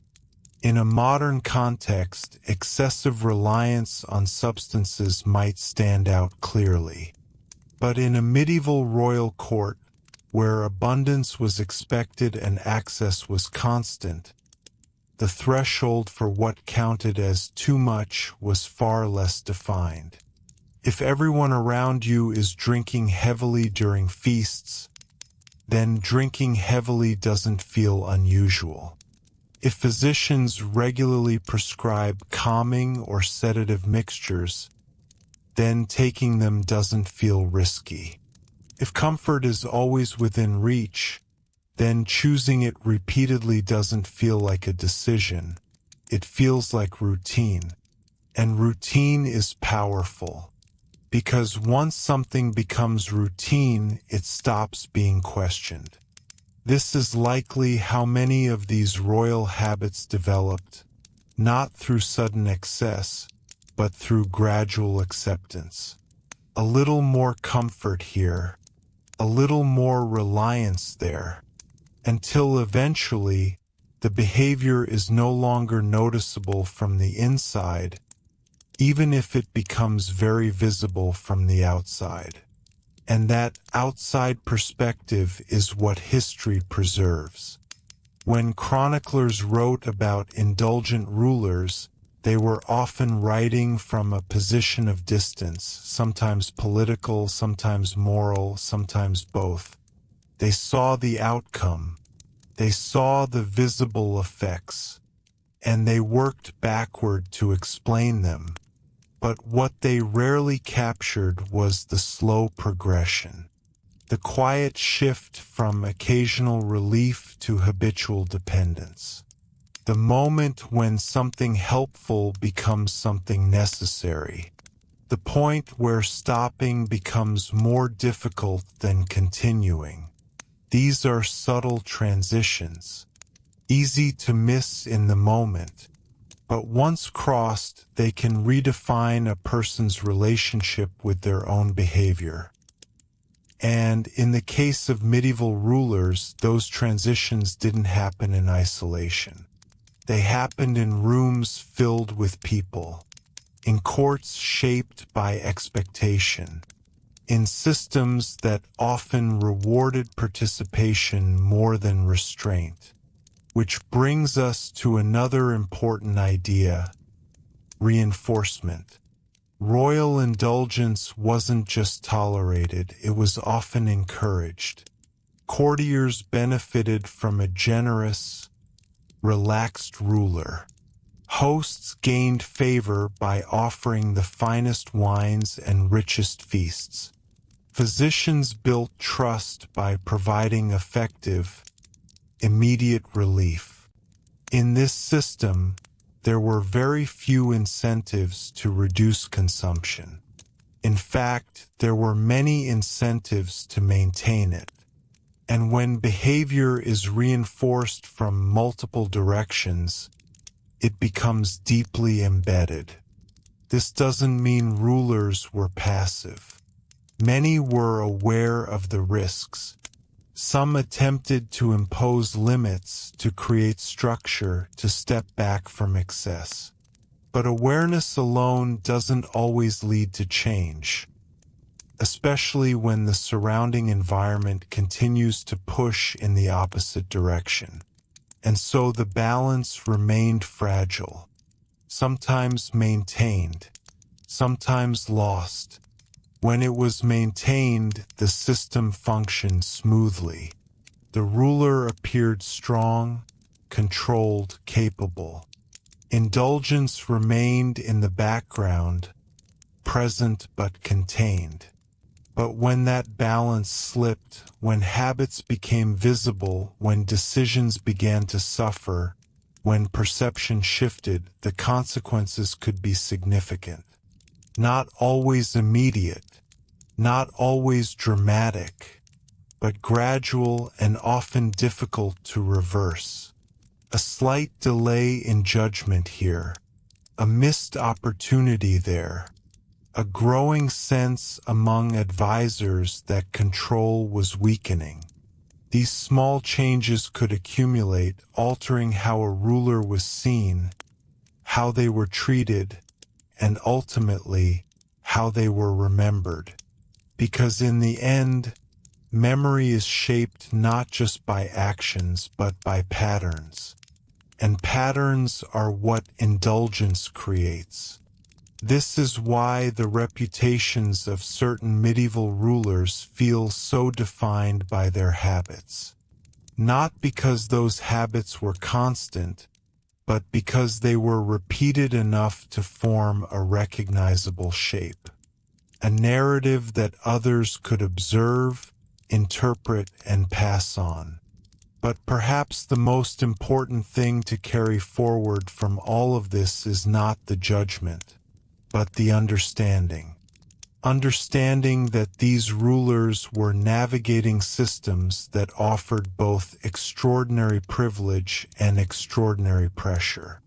Understanding that their choices were shaped by context, not just character. And understanding that the line between control and excess is rarely as clear as it appears in hindsight. If anything, these stories remind us that balance is not a fixed state.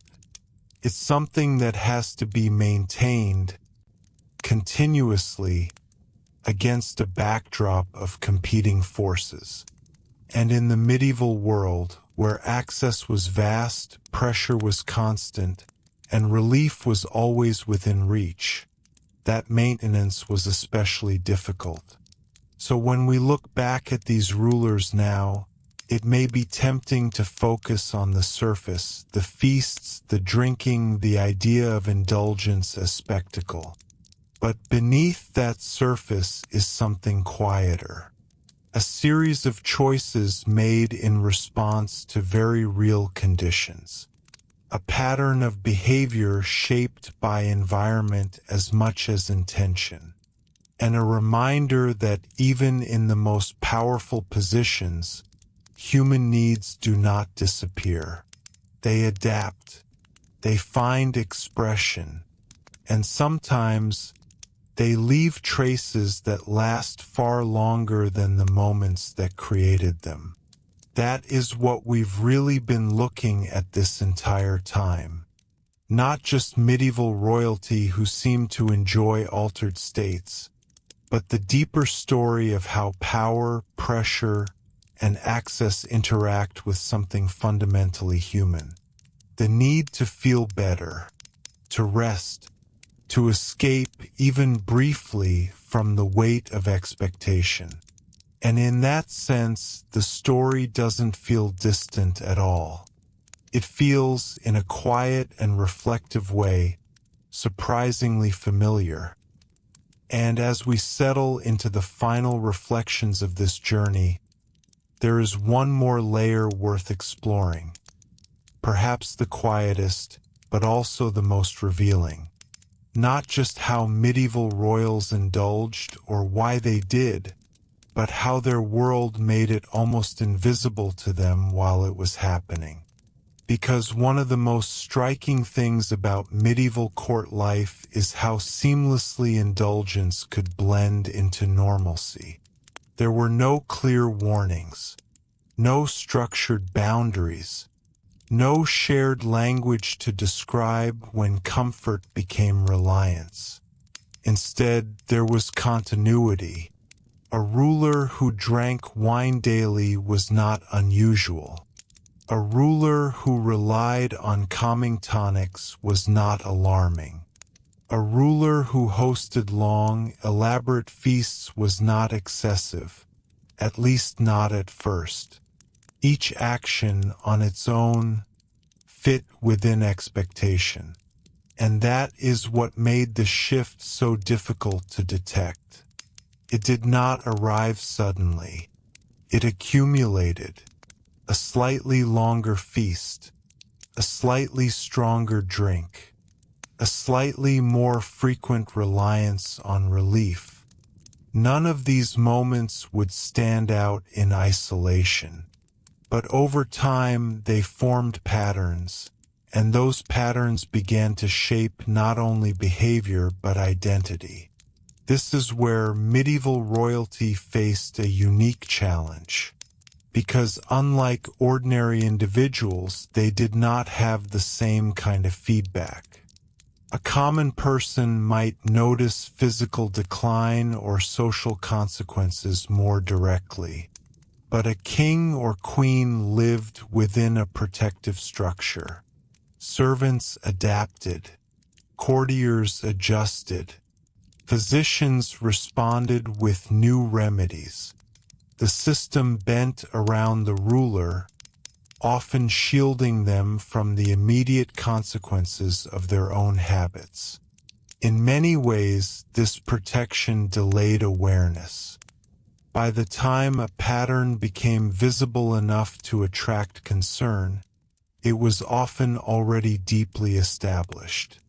And even then, the response was not always direct.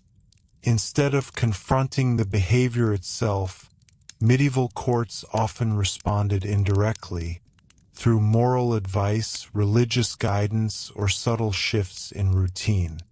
A ruler might be encouraged to fast more often, to attend religious observances, or to adopt a more structured daily schedule.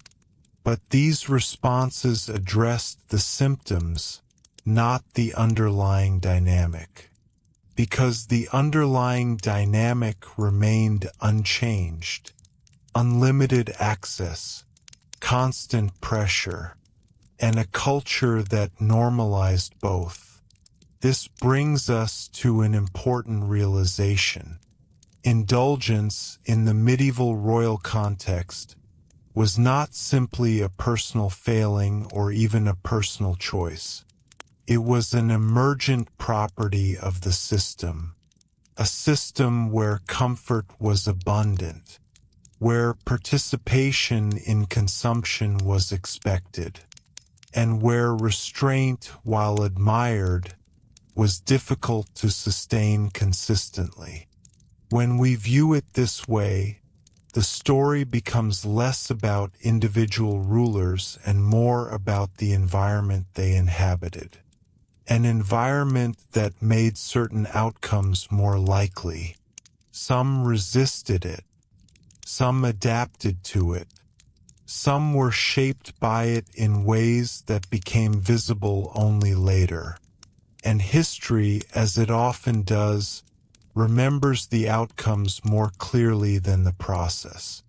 We remember the king described as indulgent, the queen described as withdrawn, the court described as excessive, but we rarely see the gradual path that led there. The small decisions, the repeated comforts, the quiet moments of relief that slowly became necessary. That path is harder to record and even harder to reconstruct. But it is where the most meaningful understanding lies, because it reminds us that behavior is rarely isolated from context. Even at the highest level of power, individuals are shaped by the systems around them. And in medieval courts, those systems were particularly intense. They magnified access, they amplified pressure, and they blurred the line between need and indulgence. There is also something else worth considering here: the role of time. Medieval rulers often began their reigns young, sometimes as children or adolescents. Their early experiences of court life shaped their expectations long before they fully understood the responsibilities they would carry. If a young prince grew up in an environment where feasting was constant, where wine was present at every gathering, where medicinal tonics were routinely used, then those elements became part of what felt normal. By the time they became ruler, those habits were already embedded, not as choices but as inherited patterns. And changing inherited patterns is always more difficult than avoiding them in the first place. This generational continuity helps explain why certain behaviors appear repeatedly across different courts and regions. It was not coincidence. It was transmission. Cultural habits passed down alongside political authority. And once established, they became part of what it meant to be royal. Yet, even within this continuity, there were moments of awareness. Moments when rulers recognized the need for balance. Moments when they attempted to step back, to impose limits, to regain control. Some succeeded, at least temporarily. Others did not. But the presence of those attempts tells us something important. It tells us that medieval rulers were not unaware of the risks. They understood, in their own terms, that excess could lead to instability, physically, emotionally, and politically. What they lacked was not awareness, but effective tools to manage it within the constraints of their world. And that distinction matters, because it shifts the narrative away from simple judgment and toward a more nuanced understanding. These were not figures blindly indulging without consequence. They were individuals navigating a system that made balance difficult, sometimes impossible, to maintain consistently. And that system, in many ways, was as much a part of the story as any individual ruler. So as we bring this to a close, what remains is not a list of names or habits, but a framework, a way of understanding medieval royalty that moves beyond surface impressions, a recognition that behind the image of control was a constant negotiation between duty and relief, between expectation and limitation, between the public role and the private experience. And within that negotiation, the use of substances, whether wine, herbal mixtures, or medicinal preparations, was not an anomaly. It was part of the landscape, a tool, comfort, a risk, sometimes all at once.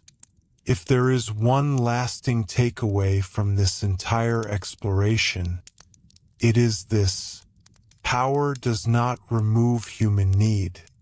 It reshapes how that need is expressed. And in the medieval world, where access was vast and pressure was constant, that expression often took the form of quiet, normalized indulgence. Not always dramatic, not always visible, but persistent. And when it did become visible, when it crossed the threshold from routine to reputation, it left a mark that history would carry forward. A mark that, even now, invites us to look a little closer, not just at what these rulers did, but at the world that shaped why they did it. And in doing so, perhaps understand them not as distant figures defined by excess, but as individuals navigating the same fundamental challenge that exists in every era: how to live under pressure, with access to relief, and still find a way to remain in control. And in the end, when we step away from the details, the names, and the courts themselves, what remains is something surprisingly quiet. These medieval rulers, kings, queens, emperors, were surrounded by more than anyone else in their world. More wealth, more access, more control over resources. But they were also surrounded by expectation. Constant, unrelenting expectation. They were expected to lead without hesitation, to appear strong without doubt, to endure without showing strain.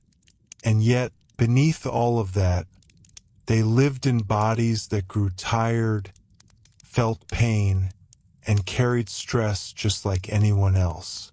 So they reached for what was available: a cup of wine to soften the edge of a long day, a draught to bring sleep when the mind would not settle, a feast to create a sense of control in a world that was never fully stable. First, these were small things, almost invisible, but over time, repetition gave them weight.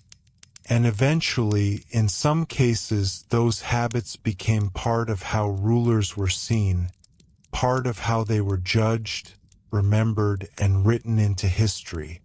Not always fairly, not always accurately, but power has always been observed more than understood. What we've really seen in this story is not just indulgence, but tension. The tension between access and restraint, between pressure and relief, between the role a ruler had to play and the person they actually were. Some managed that balance carefully. Others lost it gradually, almost without noticing. And when they did, it wasn't just a personal shift. It echoed outward into decisions, into court dynamics, into legacy. Because in a world where everything a ruler did carried meaning, even private habits could become public consequences. So the idea that some medieval royals loved being high isn't really the full story. A more accurate, quieter truth is this: they were trying to cope. Coping with a life that offered everything except simplicity, everything except privacy, everything except rest that truly felt like their own. And in that search for relief, they used what their world provided, sometimes carefully, sometimes excessively, always human. And that is where the story finally settles. Not in judgment, but in recognition that even behind crowns, behind power, behind history itself, there were people navigating pressure the only way they knew how. And in that sense, across all the centuries that separate us, they are not so distant after all.